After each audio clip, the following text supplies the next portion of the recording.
Hey everyone, today we're ranking every killer rework throughout DBD history. When it comes to defining a rework, we're talking about a substantial change or number of changes that have happened in one go, and that fundamentally alter how the character plays. Starting out with terrible reworks.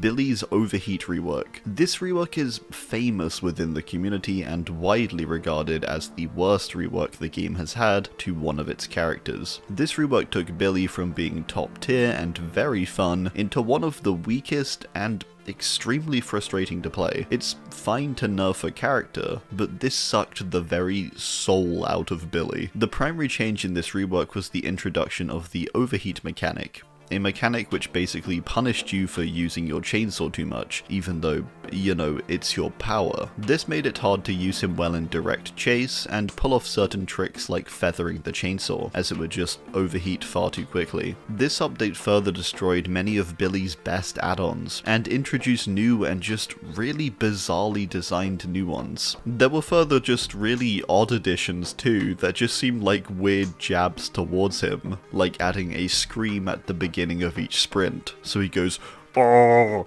whenever he starts chainsaw sprinting. This rework got a ton of backlash, and in the coming patches post its release, many alterations were made to both the reworked add-ons and the amount of overheat that Billy's chainsaw gained. A rework for the ages, and not in a good way. Freddy's Nightmare rework. This has to go down as one of the worst reworks ever, and the thing is, even though it was a bad rework, it was still the best thing to happen to him. Prior to this rework, Freddy was horribly underpowered and very weak, which might not seem like much of a change from now, but in fairness that's mainly down to nerfs since the rework. Freddy's rework took him from being one of the weakest to one of the strongest characters at the time. Original Freddy used to have to manually pull people into the dream world, and he was only able to attack survivors who were asleep. It was a very bad power, and its main upside was its sort of mild lore accuracy. This rework introduced a lot of new powers for Freddy, including dream snares, pallets, and his teleport. These are all fine, but honestly quite dull. Snares being the main source of interaction just isn't very engaging. Further in this update, survivors would now naturally enter the dream world, and could get out of it too by locating a clock. This was a buff to Freddy, and gave him a lot more tools to use. It was a decent seeming rework at first, but the problems arose mainly with the add-on changes. A number of the add-ons had very strong slowdown effects,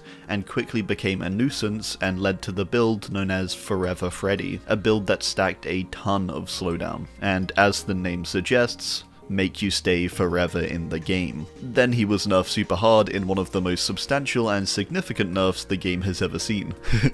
Going from dull and strong to dull and weak. This is a weird one to place. It was a good rework in the sense that he needed one, and it did overall improve him, but it ultimately led him to a much worse spot arguably, where he's now not only weak, but lacking in lore accuracy and just kind of boring. Therefore I think I'm classifying it as a terrible rework. Onto the bad reworks now. Skull Merchant's Lacklustre rework. This was the first rework we got to Merchant, and debatably made her worse from her release state. This update aimed to reduce her ability to 3-gen, and it partially worked, I think. She got a new haste bonus in relation to the number of survivors being tracked, which was aimed to encourage her to chase more and camp less, which didn't work out too well. She also got an older add-on, the ultrasonic trap speaker, built into her base kit, which was a very nice addition at the time, with it being one of her best add-ons. It fixed a lot of issues surrounding claw traps, and for that was a positive update in many ways. But the rework as a whole failed, and I think it's because it didn't quite stop her 3-genning, and in some ways it made it worse. An update that tried at least. Before we talk about any more reworks though, I want to tell you about something that doesn't need changing. Surfshark VPN, the sponsor for today's video. What's a VPN, you ask? A VPN is a virtual private network. It'll route your internet through a server, and when you're online, it's as if you're in the location of the server. Surfshark has a lot of uses. Ever find yourself walking through the realm of the entity, Missing your old TV shows? Well, with Surfshark, one of the great benefits is being able to watch shows from around the world no matter where you are. My partner is German, so I can take a quick virtual trip over to Germany with just a click, and we can watch shows together that are not available in the UK. Surfshark does this all whilst keeping your IP hidden, protecting you from tracking, advertisers, and more. Surfshark can also be used on an unlimited amount of devices, so no restrictions there either. This means I can use it on my phone, my PC, my laptop, even Kylo can use it. All under the same package. You can get an exclusive Surfshark deal. Enter promo code AZHY to get up to 5 additional months for free at surfshark.deals/AZHY, and all with a 30-day money-back guarantee if it's not for you. Links below. Legion's necessary rework. This is a rework I've always found a little disappointing, because it felt like more of a rush to fix the characters out of being DC-worthy into being better, but still incredibly frustrating to face. It's only with their later rework that I think Legion really got a decent change. Release Legion were sort of an issue, characters able to repeatedly slash at a survivor whilst running and slowly force them to bleed out through deep wounds. They were a problem, and so they were changed. There were some definite positives of this update though, such as making Legion a little quicker and increasing frenzy duration. However, it came with one of the biggest nerf walls ever. Legion got a bigger terror radius, lost the ability to reduce the deep wound timer with multiple slashes, an increase to their post-frenzy fatigue, an increase to their overall power charge time, and much more. It was a rough update for them, but in fairness did make them less problematic. This was an okay update. At the very least it made them less frustrating to face, but it still didn't do much in the way of making them exciting. A bit like the Freddy rework, it was needed, but it wasn't necessarily good either. Next up we have the average reworks. Sadako's Condemned rework was a rework that took her condemned mechanic from being near useless into being one of the strongest special abilities in the game. In some cases, condemned was near inescapable, and you could fairly easily secure a Mori 4K. This rework focused primarily on making condemned stronger. Instead of TVs applying condemned to nearby survivors, it now applied map-wide. TVs went on cooldown for far shorter periods, and the only way to stop condemned progressing was by holding a tape. The issue was that if you were hit whilst holding a tape, you would also gain additional stacks, and the killer was probably going to target you. It was a really tough power to face, especially with the reworked add-on she received. This rework, I will say, wasn't terrible. It made her actually viable after being weak for so long, but it did it in quite an unhealthy way, taking condemned from one end of the spectrum to the complete other. Trickster's Showstopping rework. This rework was substantial for Trickster because he'd been in a pretty strange spot for a long time. A huge standout detail of his rework was his alteration from 4.4 meters per second to 4.6 meters per second, the first ranged killer to get these numbers. Not only this, but his blade recoil that he had before got removed entirely. Still a slightly questionable decision, I would say, making him into a laser. He did receive nerfs in this rework too, such as a higher blade requirement to damage and a reduction to main event length. On the flip side though, main event now charged in just a few blades instead of the prior requirement, which would often take a few chases to charge it. At its core, I have to say it was a very controversial rework, which released in a very weak state, then after a buff soon after, became more powerful than his original version. I think the changes are fine ultimately, and he's just as annoying as he was before. It succeeded in some ways, but failed in others. So average. Deathslinger's ADS rework. This rework could debatably not even be considered one, however I do because it definitely changed how he was played in a significant way. I know of a bunch of Deathslinger mains that straight up stopped playing him after this update because of how much it changed him, so that's my reasoning. The main alteration in this patch was moving Slinger from almost a stealth killer, able to get close and ADS near instantly, into more of a regular ranged killer. He received an ADS animation of 0.4 seconds that forced him to take a longer time to aim, and an exit aim of 0.6, making the ability to insta-ADS impossible. He further received a nerf to his terror radius, moving it to 32 meters from 24. This update also included a number of add-on nerfs that took add-ons from being sort of decent to just plain terrible. This may be a hot take, but I actually think this was a good rework overall. Not the best or anything, but a solid rework. His ADS ability before was too powerful and did need nerfing down in some way. However, the main thing I don't like about this rework is the absolute destruction of his add-ons, many of which were entirely destroyed by changes. If the add-on pass had been better, this rework would have been justified, but with it, it remains as an average at best rework. Skull Merchant's anti-3-gen rework. This was the second attempt at making Skull Merchant not a 3-gen menace, and it did succeed in that, I think.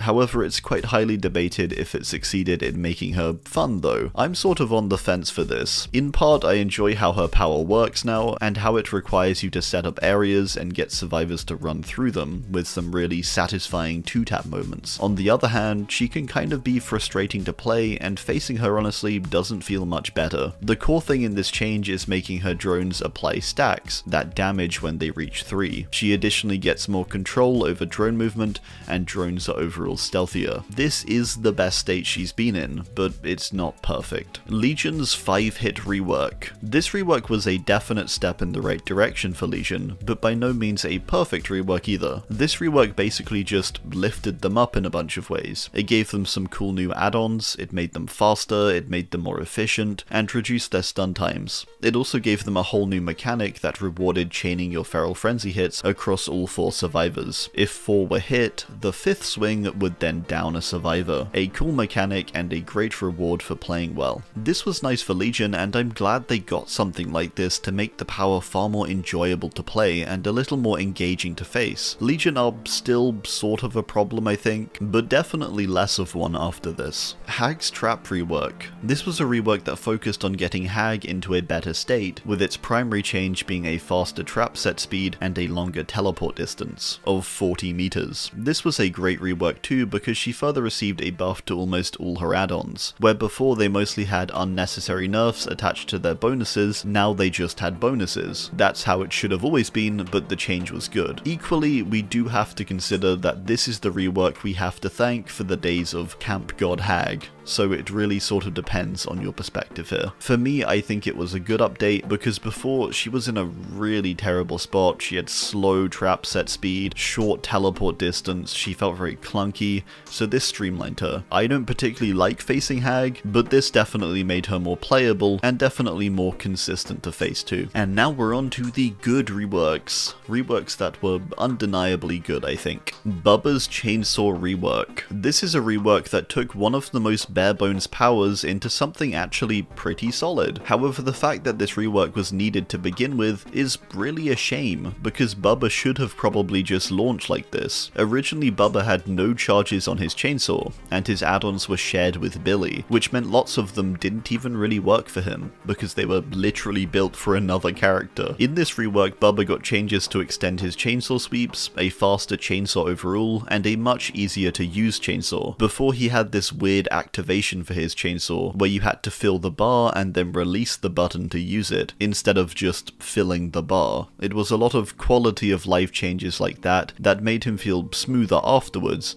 and much more natural within gameplay. A big deal too was of course the add-ons, which aren't the most amazing, but did definitely play to his strengths more, and also link into his lore a bit, which was nice. Overall, a solid rework. It's just sort of sad we needed it to begin with. Doctor's anti-loop rework. I wasn't actually aware Doctor had a rework prior to his one in 3.5.0. Back upon release, Doctor was very weak, and didn't have many of the core features that we take for granted today. The biggest change of this patch was shifting Doctor from primarily information to information and anti-loop. His new shocks in this update would now block actions. Prior to this patch, you couldn't shock and stop a pallet drop. Shocks were only for revealing location and causing madness, and not anti-loop, so that was a big deal and a great change. One of the big and controversial changes of this rework was the snap out of it action becoming a healing action. This meant it could be used in conjunction with a nurse's cooling, a very powerful combination. However, this didn't last that long. These two things alone made Doctor go from very weak into a decent spot. This rework was ultimately a step step in the right direction for Doctor, and a step toward his later rework, but by no means a perfect one. Clown's bottle rework. This is a rework that has grown on me over time, and one I've learnt to love. Ultimately, it made Clown a whole lot better, and was a really decent way to make him a bit more interesting. The core feature of this rework was the addition of a new bottle for Clown, the yellow bottle, or the Afterpiece Antidote. This offered Clown some options when it came to traversing the map or shutting down a loop. Do I want to make them slow or make me fast, or do I want both? This rework was a good implementation for what was before debatably the game's simplest power. Clown got a faster reload to accommodate the fact he'd be using multiple bottle types now, and a general buff to the way his clouds performed. It further came with a rework to a number of add-ons. A generally good change to add-ons too, which encouraged more variety and introduced interesting playstyles and effects. This was a really solid rework for Clown, taking him from one of the most lacking characters into a slightly less lacking character. It was a good rework, but I still don't like him. That's from the mouth of a Clown hater though, who wouldn't mind if he spontaneously combusted on any given day. So take my words with a grain of salt. Nurse's Lightburn rework. This was the earliest rework to appear on this list, and was overall a very good one, which aimed to nerf Nurse down from her overpowered spot in the early days of DBD. The first thing this rework did was give her a brand new vulnerability, Lightburn, a mechanic which enabled flashlights to stop her from blinking. This could be done by aiming it at her. You could additionally stun her by timing the flashlight shine in line with her charging her blink. Her base blinks were reduced from 3 to 2, and her add-ons that enabled additional blinks were also nerfed. With this all said, she could still get 5 blinks, so we were still beyond the point of her being really overpowered. There was still a long way to go after this nerf, but it was a good step. She further got her base movement reduced down to her current base 3.85 meters per second, a well-needed and decent rework that provided at least some counterplay and reduced in quantity her most powerful tools. Demogorgon's Portal rework. This was a rework that came likely as a result of its prior removal in November 2021, sort of a preparation rework for when they couldn't touch it any longer. In this rework, Demo got an all-around buff to its portals, a shorter cooldown, longer undetectable duration, faster teleport speed, and the ability to charge its shred faster. It also got a general balancing of its add-ons, which were mostly okay. This was a solid rework and a nice thing to happen prior to Demo leaving. Sadako's Stack Lock rework. Sadako's second rework is one that mainly aimed to undo the absurd power of Condemned that came with the first one, and overall is a fairer state for her to be in. It streamlined her abilities in a few ways and made her generally more playable. She got a slight buff to teleports, but had her map-wide Condemned removed, and changed back to TV proximity, but extended the effects to apply to all TVs and not just the one she teleports to. The big part of this update is the stack lock mechanic, where after hooking a survivor, their condemned stacks are locked in and they can't be lowered. This means that whilst condemned is overall harder to level, it's now far more permanent and dangerous if you let it progress and are subsequently hooked. The whole tape blocking condemned thing was removed too, which was a net positive I think. Overall a really nice update for Sadako, and I think finally a good spot for her. Doctor's Electrifying rework. This was one of the early big reworks to come to the game and was honestly a resounding success. It took Doctor from being very clunky and needlessly awkward to use to being one of the simpler and better starter characters to learn the game on. Originally Doctor had to switch to a different stance entirely to use his shock power. If you wanted to damage you had to be in punishment mode, and to shock in treatment mode. He also used to have an AoE shock around him instead of the current rechargeable terror radius wide shock that he has now, so a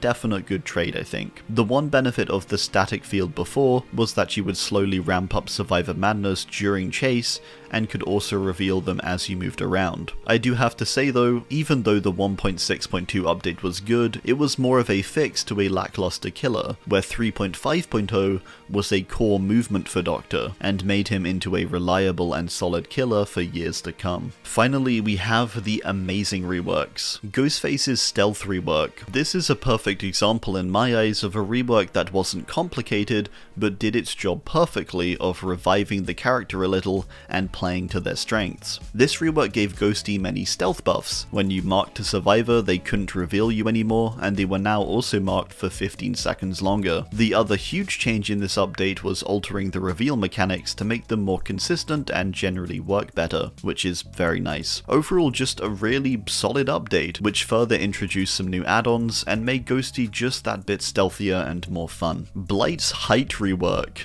This was a small but important rework for Blight that took him from being sort of weak, to be honest, into being the second strongest in the entire game. All it took was a slight adjustment in height. Blight, for whatever reason, had launched with a much lower POV than it seemed he should have had. In this rework, he essentially got taller, which allowed a far easier time of traversing loops and maps in general. Further in this rework, he got his collision refined, which did wonders for him. Where before he would frequently slide off of or collide with things he shouldn't have, this rework mostly removed that. A game-changing rework for Blight, I think. Billy's Overdrive rework. This to me is the perfect example of a good rework. A change that took a character from the depths of the void and pulled them up into being a fun character to play. The before and after of this rework is really astonishing, and they nailed it. This rework altered Billy's prior Overheat rework and changed it so instead of losing your power when overheated,